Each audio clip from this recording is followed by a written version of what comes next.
দিল্লি নয়, পিন্ডি নয়, নয় অন্য কোন দেশ, সবার আগে বাংলাদেশ।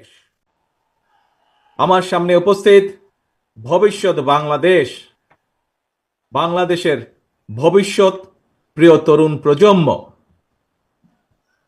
আপনারাই আগামীর বাংলাদেশ। আপনারাই বাংলাদেশের সম্ভাবনাময় আজকের এই লাখো তরুণ মুখ।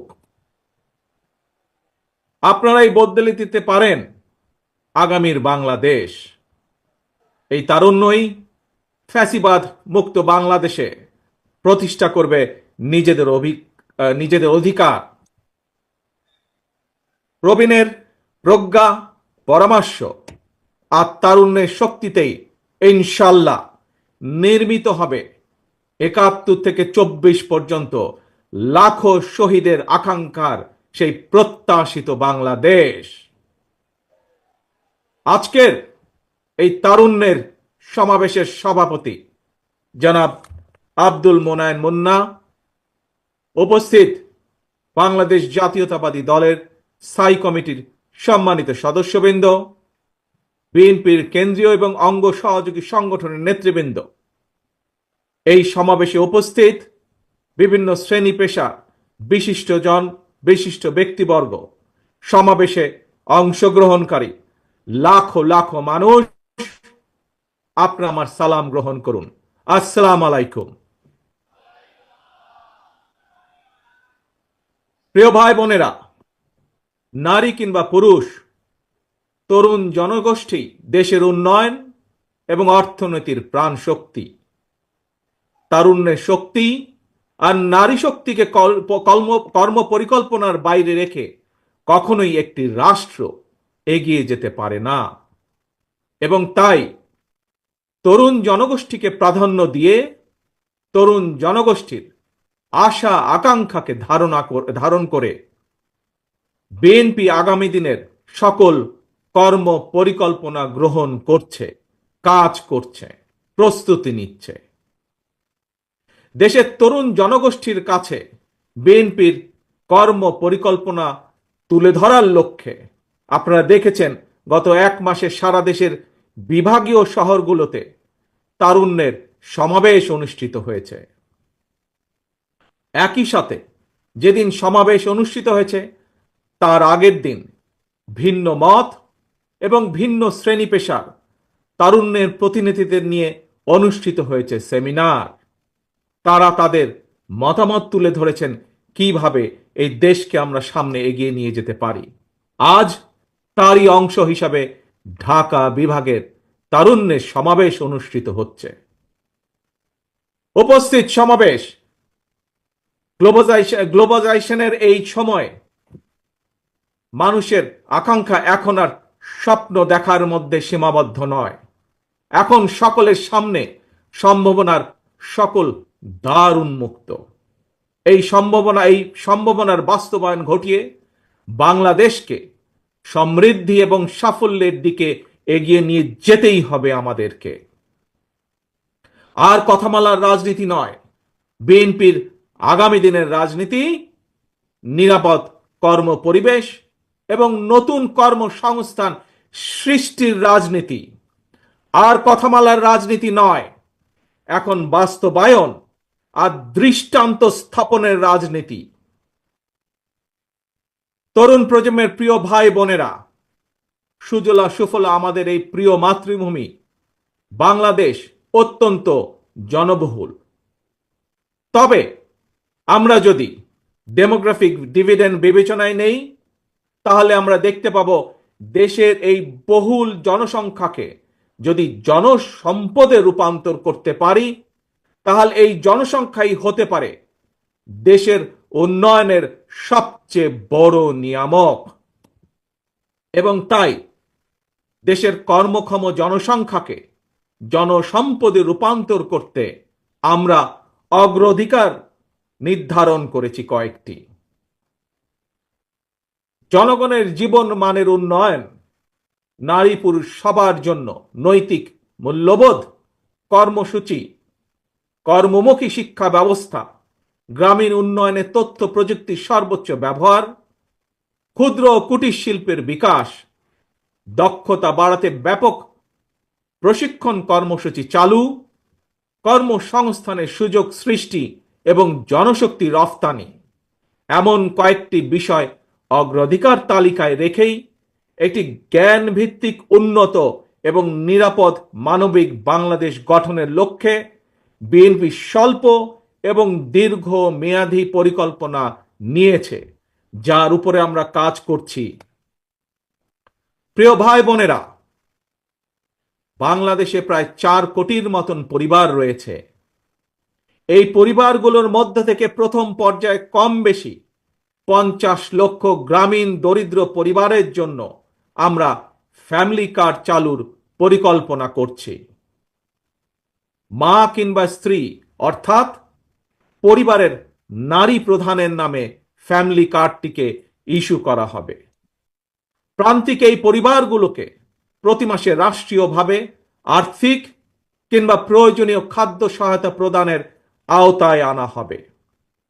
আমরা আশা করি সময়ের সাথে এর মাধ্যমে পরিবার এবং সমাজে একদিকে নারী অর্থনৈতিক ক্ষমতায়ন ঘটবে, অপরদিকে পরিবারগুলোর সামনে ধীরে ধীরে স্বাবলম্বী হয়ে ওঠার সুযোগ তৈরি হবে। প্রিয় ভাই বোনেরা,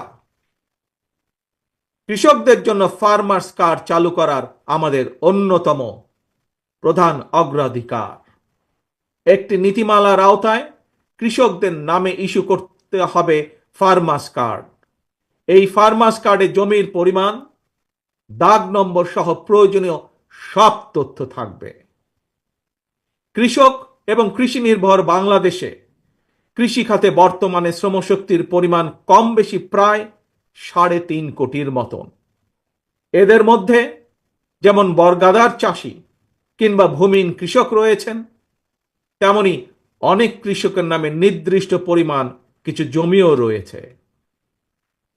যেসব বর্গা চাষি কিংবা কৃষক তাদের নামে থাকা জমিতে বছরে একাধিক ফসল ফলাতে গিয়ে আর্থিক সংকটে পড়েন, এমন কৃষকদেরকে কমপক্ষে একটি ফলনের সম্পূর্ণ খরচ রাষ্ট্রীয়ভাবে দেওয়ার পরিকল্পনা আমরা করছি। উৎপাদনের জন্য ফার্মার্স কার্ডের মাধ্যমে এভাবেই সরকারি সহায়তা পেলে উৎপাদন যেমন একদিকে বাড়বে, তেমনি কোনো কৃষি জমি অনাবাদি থাকবে না এবং একই সাথে ভূমিহীন কৃষকদের জন্য কর্মসংস্থান সৃষ্টি হবে। প্রিয় সমাবেশ, ব্যক্তি, পরিবার এবং দেশের উন্নয়নের জন্য অবশ্যই বেকারত্ব একটি বড় সমস্যা। জনগণের রায় বিএনপি রাষ্ট্র পরিচালনার দায়িত্ব পেলে সরকার গঠন করার প্রথম দিন থেকেই বিভিন্ন সেক্টর ভিত্তিক কর্মসংস্থান সৃষ্টির পরিকল্পনা বাস্তবায়ন হবে। বিএনপির প্রথম এবং প্রধান অগ্রাধিকার হবে এটি। এই জন্য দেশে বিদেশে কর্মসংস্থান সৃষ্টির খাতগুলোকে চিহ্নিত করার কাজ এরই ভেতরে আমরা হাতে নিয়েছি। প্রিয় ভাই বোনেরা, বর্তমান বিশ্ব তথ্য প্রযুক্তির বিশ্ব। এই সময় বিশ্ব বাজারের সঙ্গে দক্ষতা এবং যোগ্যতার প্রতিযোগিতায় টিকে থাকতে হলে অবশ্যই তথ্য প্রযুক্তি এবং কারিগরি শিক্ষায় দক্ষতা অর্জনের কোনোই বিকল্প নেই এবং সে কারণে আমরা একটি নির্দিষ্ট বয়স থেকে তরুণ প্রজন্মকে নৈতিক এবং কর্মমুখী শিক্ষায় প্রশিক্ষিত করে গড়ে তুলতে চাই। বিদ্যমান যে একাডেমিক সিলেবাস, এর পাশাপাশি স্কুল কলেজ পর্যায় থেকে আমরা আইসিটি এবং কারিগরি শিক্ষা প্রবর্তন করতে চাই। একই সাথে আমরা বর্তমানে মনে করি যে বর্তমানে স্পোর্টস এখন আর শুধু শারীরিক ব্যায়াম কিংবা বিনোদনের বিষয় নয়। সুতরাং এই স্পোর্টসকে একটি পেশা হিসাবে প্রতিষ্ঠিত করার লক্ষ্যে ক্রীড়াকে আমরা শিক্ষা ক্যারিকুলামের অন্তর্ভুক্ত করতে চাই। প্রিয় উপস্থিতি, বর্তমান বিশ্বে সাফল্যের প্রতিযোগিতায় যদি টিকে থাকতে হয় তাহলে বহুমুখী প্রতিভার বিকাশ ঘটাতে হবে। শিক্ষার্থীদেরকে একদিকে ভাষা শেখা যেরকম জরুরি, বর্তমানে আমরা স্কুল কলেজে সাধারণত বাংলা ইংরেজি শেখার সুযোগ পায়।